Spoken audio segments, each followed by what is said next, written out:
The chamber was silent. Estra was at war with its oldest rival, the Karai Empire. It had always been inevitable, whether through skirmishes, economic strangulation, or open war, the Karai would never stop pressing southward. They held nearly all of Omana's northern expanse, their borders a relentless tide that had already drowned smaller nations whole. Now, they sought to bleed Estra into another so-called peace treaty. Again. At the head of the war table, King August Grey Worm studied the magical map, golden eyes flickering over the battle lines stretching across the continent. 9 months of brutal, grinding war, and at last his armies had forced the Karai advance to a standstill. But it was a tenuous grip. His forces held, inch by inch reclaiming ground stolen in the early months of the invasion, but holding was not enough. Victory required something more. To his left stood Queen Olivia Grey Worm, her silver eyes burning with restrained fury. 3 of her children, Charles, Carter, and Alexandria, fought on the front lines.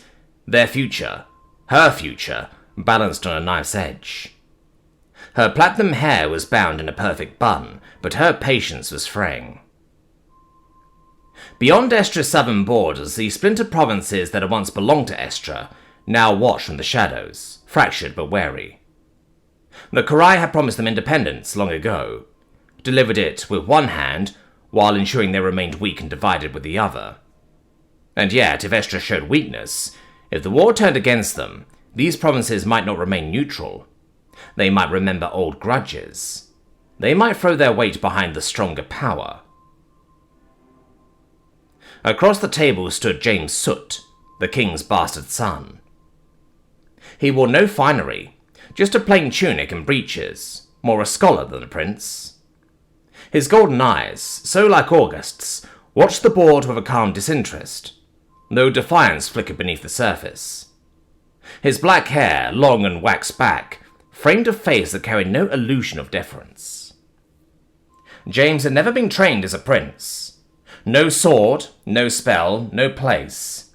His education had been carefully controlled, guided by Olivia's careful hand to keep him irrelevant.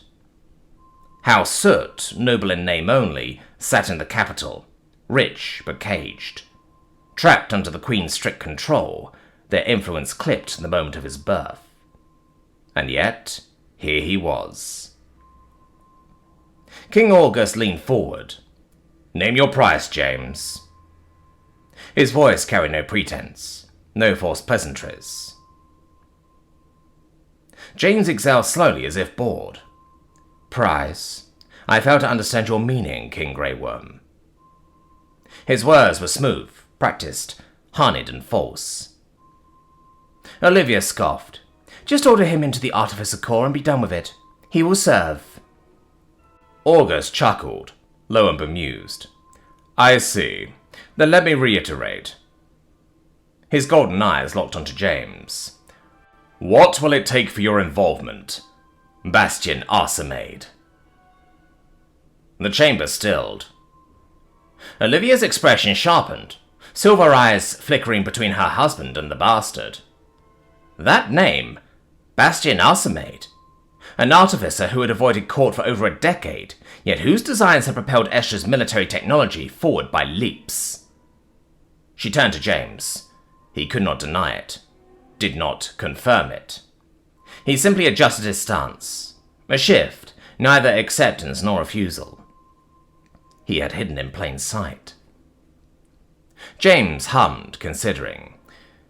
"If I were Bastion Arsamade," he said, "then I would require 15 men, commoners, literate, even to a minor degree."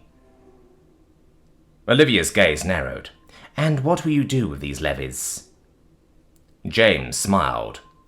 "Strangle the Karai into retreat." He reached forward, tapping a point on the map, then pave a path to victory for Crown Prince Charles. 4 of their border fortresses will fall in succession. August studied the map. His lips curled ever so slightly. "And in return?" Olivia scoffed. "A title, no doubt. Recognition." James's smile didn't fade. House Soot's travel restrictions lifted. permanently. Olivia turned sharply. Absolutely not. August said nothing, only watching James. Silence stretched between them as he considered the weight of the bargain. The war was bleeding Estra dry. Without victory there was no future. Not for Charles, not for Estra, and not for her children. Olivia. August's voice was quiet. We must. The province of Koidi is slipping. She held his gaze, fury tightening her posture. Then, through gritted teeth, she exhaled. Fine. A pause. Then, but he and his men don't exist. No recognition, no official place, just coin paid in the dark. James grinned. Then in the dark we will hunt.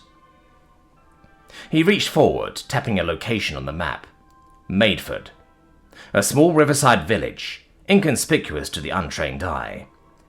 In 2 months, I and my sappers will deploy. His golden eyes flickered with something sharp. Cold. Certain. Before the year's end, Karai's supply lines will choke. They will have no choice but to abandon their positions. A slow, satisfied smile spread across August's face. Olivia remained tense, but she did not argue. James straightened, his expression unreadable. The deal was struck. Estra would have its war, and James Soot, Bastien Arsamade, would have his freedom.